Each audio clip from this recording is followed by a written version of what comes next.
Hello everyone, it's me Ein, your favorite monotone person. If you reach to this video, you either have a good taste in games or YouTubers, because I'm going to show you a masterpiece. I think it's one of the best games published by Devolver Digital. And the fact that it's published by them alone makes it worth buying. Don't get me wrong, you should definitely pick products over companies. But Devolver published so many good indies that they created their own genre in the industry, which in my opinion started with Hotline Miami. The game is not short, neither artificially too long, and doesn't imply grinding. It balances relaxation with adrenaline as it switches from causing homicide as a badass killing machine to the modest but cozy home.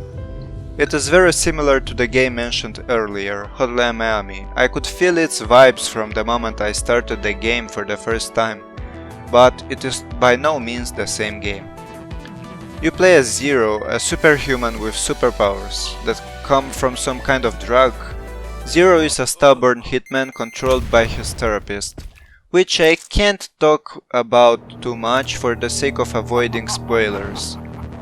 The superpowers I talked about earlier consist in unreal reflexes and predictions capabilities mixed with insane intelligence that allows the players to realistically simulate the world in his brain as many times as this is needed to find a way to survive. After every map you get a little replay, which is, in fact, not really a replay, but a live security camera. In my opinion, the game has a very nice look and feel. Besides the cool pixelated textures and controls, there are also some great animations to go well with them. Light and color effects and some nice perspective swaps for stealth. My favorite part about the visual side is the dialogue system. It is the most unique way of introducing it I've ever met, which reminds me of how undeveloped, primitive and unfun the role-playing is in Fallout 4. You are able to choose your actions, be mean or polite, be a good order follower or stubborn. Many options have consequences, which makes it even better. The difficulty seems unforgiving as you die from one hit, but it is easier than it looks like. After everything I said and put on the screen, I want to mention the fact that the whole game except the soundtrack was made by one person, Justin Stender. It is really inspiring, to be honest. The only reason I didn't upload in so much time was that I changed my life into a cycle of waking up, learning Game Maker all day and sleeping.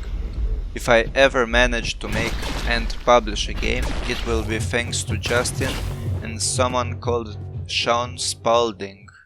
I hope I pronounced that one right. On YouTube, that teaches Game Maker.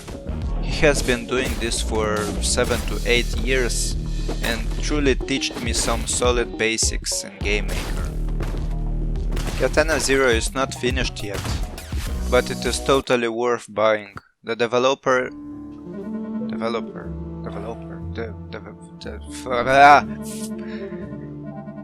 no family-friendly content.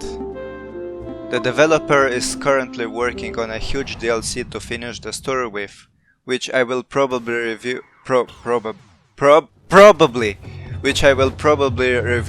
in the future. 10 out of 10, my best purchase in 2019. The best indie I have played in the last 3 years, since Hotline Miami. The biggest point of inspiration that led me to learn how to make my own games. A game that maintains an excellent story, gameplay and visuals while not being too ambitious. At least that's one man's take on Katana 0. Let me know in the comments below what your thoughts and opinions are on this game, and to be further updated on all things gaming news, reviews and discussions, stay tuned right here on Ein Meister. I'll see you guys next time. Ein out. I definitely ripped off Young Yes ending.